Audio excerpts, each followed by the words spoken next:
So for this video, I'm just going to go through each Stab movie 1 through 7 and rank them on a list.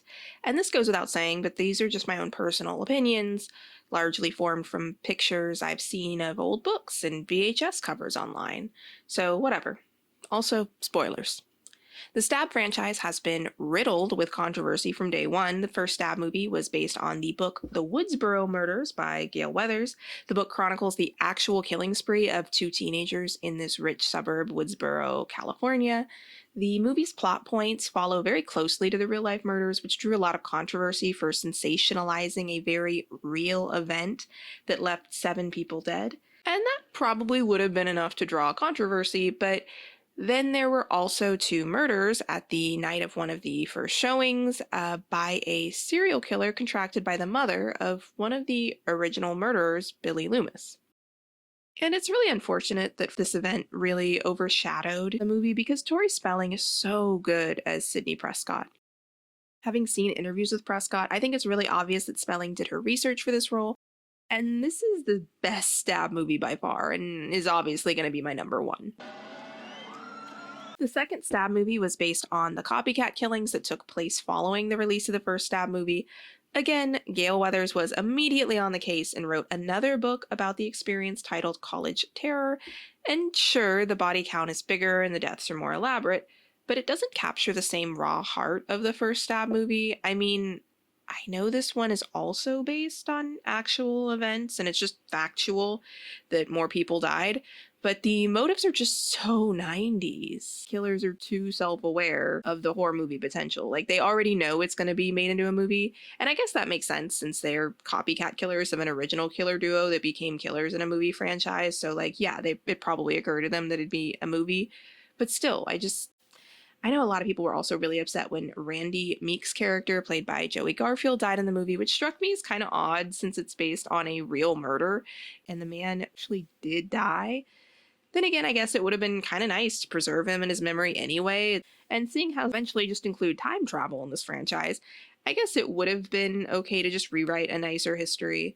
Like, they eventually go on to just make up their own characters and stuff, and it's very fictional, so, like, yeah, why not? Let's just keep this one guy around. I'm sure his, like, sister and the rest of his family would not have had a problem with that.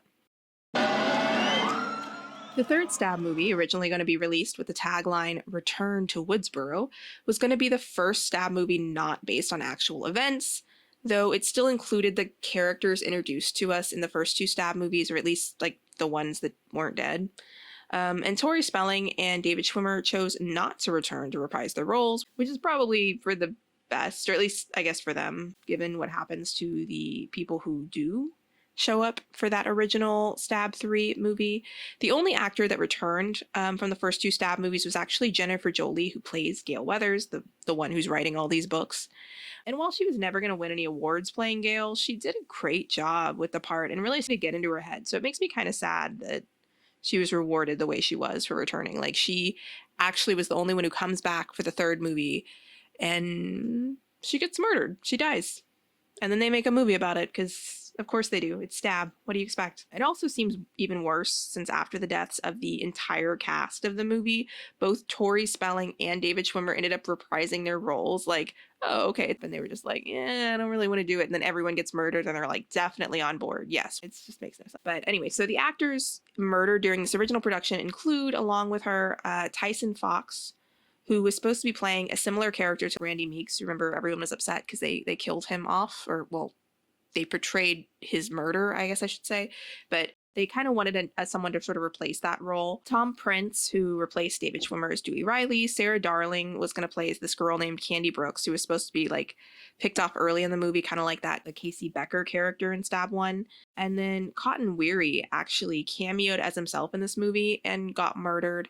Although they believe that it was related, but it was not on the actual set, so I mean, I don't know if I should count that or not. And then newcomer Angelina Tyler, which I feel especially bad for her. She was supposed to be replacing, I think, Sidney Prescott's character. So she was going to be like a lead. It was a big deal. There's something just sad that she wins this contest, gets her big break, gets so close, and then just gets murdered. By the director, actually. Did I mention that it was the director of the Stab reboot that was the killer this time? It's incredible that they did this. They actually went in and made a movie about the murder of the original cast by the director that the studio hired, but that's fine. Anyway, the third Stab movie that got made ended up being based on the book Hollywood Horror, written by the real-life Gale Weathers, about the events surrounding the making of the original third Stab movie, which might be the most meta thing in the whole franchise. I really can't get over the fact they went ahead and made a movie for the franchise based on the murders of the people originally making this installment of the franchise. It's so disrespectful. Yeah, this is too far for me. And I guess the courts did agree with me because Sidney Prescott, after threatening a lawsuit, was able to get Sunrise Studios to stop mining her life for storylines. And good for her, because this actually is where we stopped having those copycat killers for a long time. I don't know why it seemed okay to keep making these movies. They would make a Stab movie and then you'd have a copycat killer of that Stab movie killer, and then you'd make another Stab movie off of the copycat killer. It's terrible. This is illegal. Because of all this, Stab 3 Hollywood Horror is my third least favorite, and I know it probably should be my least favorite since I went off about how unethical it is. But I kind of love how meta it is. It's so over the top. So still not my least favorite. The fourth Stab was actually a solid reboot that felt really fresh to me. Like the original trilogy, it's also based on a book by Gale Weathers, this time called Knife of Doom. It's pretty weird, actually. So this Gale Weathers, she decided to just start writing, I guess you could call it ghost-faced fanfic. It's pretty bizarre. She was actually attacked by each of the actual ghost case killers, which were all different people, by the way. But in the book this movie is based on, Sidney Prescott has an estranged daughter named Ashley who Ghostface stalks.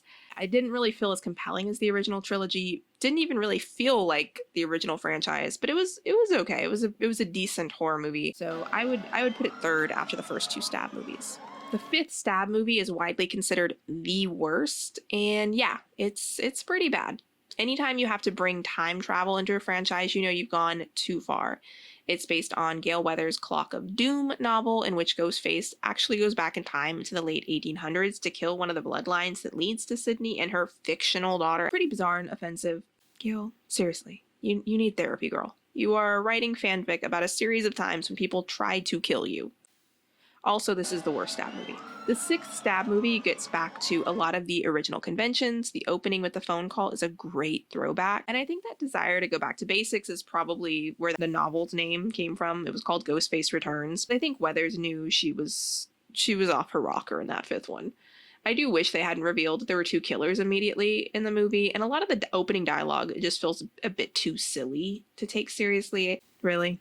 A Facebook killer. It's still less offensive to me than the third movie though, so I'll place it as my fourth favorite Stab movie. Finally, the seventh Stab movie is actually bad enough to be more offensive to me than the third movie. It's still not so bad, it's kind of fun to watch and make fun of categories, so I'll place it above 5, but how hard do you have to be trying to literally put the entire intro to the sixth movie at the beginning? It wouldn't have made more sense for them to be watching a movie based on the events of the sixth Stab movie. You could do like a movie within a movie, you know, or something equally ridiculous.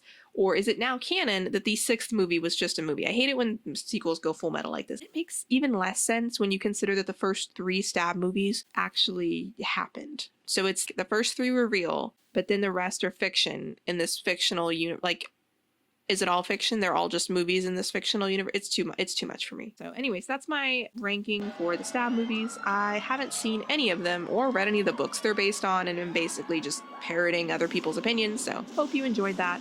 Bye.